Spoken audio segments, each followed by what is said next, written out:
So I'm just going to copy it, try this password to see if it works.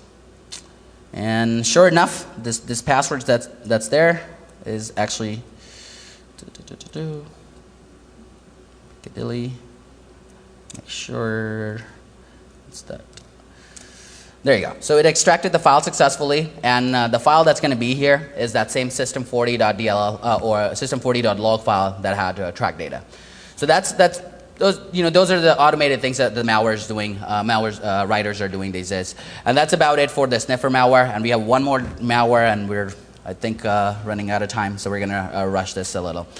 All right, let's duper. Okay. Okay. So this last piece here. So we talked about the memory dumper. We saw the credential stealer, and we saw the network sniffer. Now, all three of those environments had a very, very low security posture. We talked about all the various problems that they had in those environments. Now, when you talk about a very highly secure environment, as the example here, U.S. defense contractor, these environments are very, very locked down. There's no inbound access. The only outbound access they have is 80 and 443. And then, of course, there's email that flows into the environment from the outside from various people. Now, when you have those circumstances, the real way to get to compromise those environments is through a client-side attack. And so we saw this early this year in one of our cases where the attacker studied the organization very, very well. They actually knew people within the organization. They intercepted some emails that were written by the people within the organization, and they crafted a message to many of the people that were in the management groups within that company, and basically made it look like it was coming from the CEO of the company. The email was written in the same sort of language that the CEO would write. The signature was the exact same signature that the CEO would use.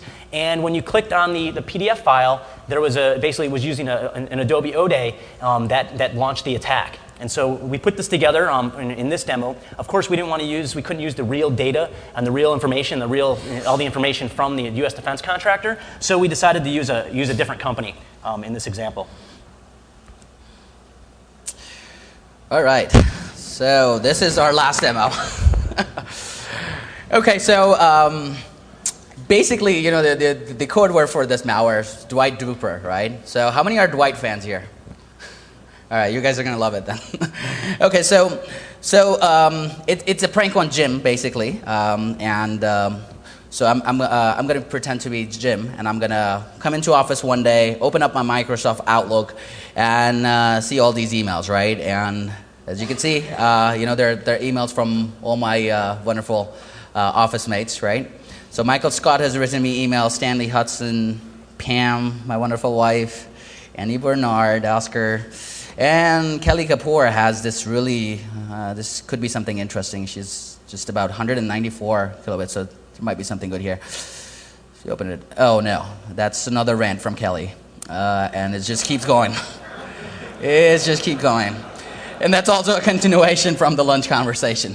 So, but the real piece is, this is the malware that we can all relate to. If there's an important announcement from HR, now how many of us, would just click on it, right? And it's coming from HR. It's an important announcement, and it looks pretty good. Good morning, this looks like any other press release. So before running this file, I'm actually going to open up the temp folder to actually show you what goes behind the scenes when the malware is run. So this is the folder that you're going to see a lot of activity in when I run this PDF. So it's an announcement. So notice that the PDF actually closes for like a split second, and then it opens up, and it's a different PDF. The name of the file changed. But to like a regular user, it won't be that visible. So it's basically an announcement that Dwight Schrute is finally awarded the position of Assistant Regional Manager. And it didn't go to Jim. So what we're going to see in this temp folder is basically a lot of files now. This 1.exe, evil update, goldmine. Now let's see what goldmine, what this folder has. These are basically all of Jim's documents. And not just Jim's critical documents, but Firefox passwords, IE passwords, Dwight prank logs. So sales pitch, passwords, Pam's emails. So just about basically what this is basically whatever is in my documents folder, this malware is taking it and then actually routing this file and FTPing out, as we said, that it FTPs out on port 443. And this is our FTP server here. So this is how they transfer the data. And as you notice, like, we didn't see anything. We didn't see a command prompt popping up. We basically, and we wouldn't have temp folder opened up, right? So you double click on the PDF file, you actually get to see the PDF announcement. You actually get to see the data. So you're thinking everything is normal, but behind the scenes, not only that it's stealing your files, it's actually FTPing on port 443. So that's about it for this Dwight's duper malware. And now we're going to go to conclusions. So as you can see, from all these malware demos, that customization is the key. If you're going to go hack someone, you're not just going to take a malware, perfect keylogger or just like a normal keylogger. You're just going to actually customize it, and one size doesn't fit all the environments. As Nick mentioned earlier, slow and steady wins the race. They're not in for quick and dirty hacks. They want to stay, since they're not taking the data from the database. The key thing for the attackers is to maintain persistency. And to maintain persistency, you have to actually plan a lot. And since the data is still in transit, you need to be in the system running. Anti-forensics, as we saw, that timestamper.exe actually changes the create date, modified date, and MFT date. So that's another thing that malware writers are doing now to be able to be safe from these security investigators. And then through the advances, when we looked at the malware that we analyzed last year and we presented, it was very manual. You had to go into the systems, you had to run commands, you had to leave and come back. And the attackers have really focused on automation. Like you saw in the PDF, everything's automated. Basically, you run that PDF and basically it goes and it scours your system for all the important documents, RARs it up and FTPs it out. The attacker doesn't have to even touch that system. All they have to do is send a single email. We're seeing that the evolution of that really start to increase.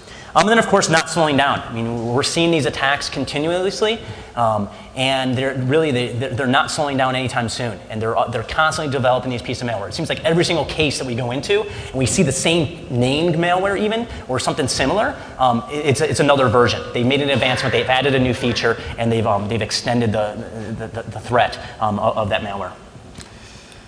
And that's basically about it. Thank you, everyone, for coming in and being such a kind audience. Thank you.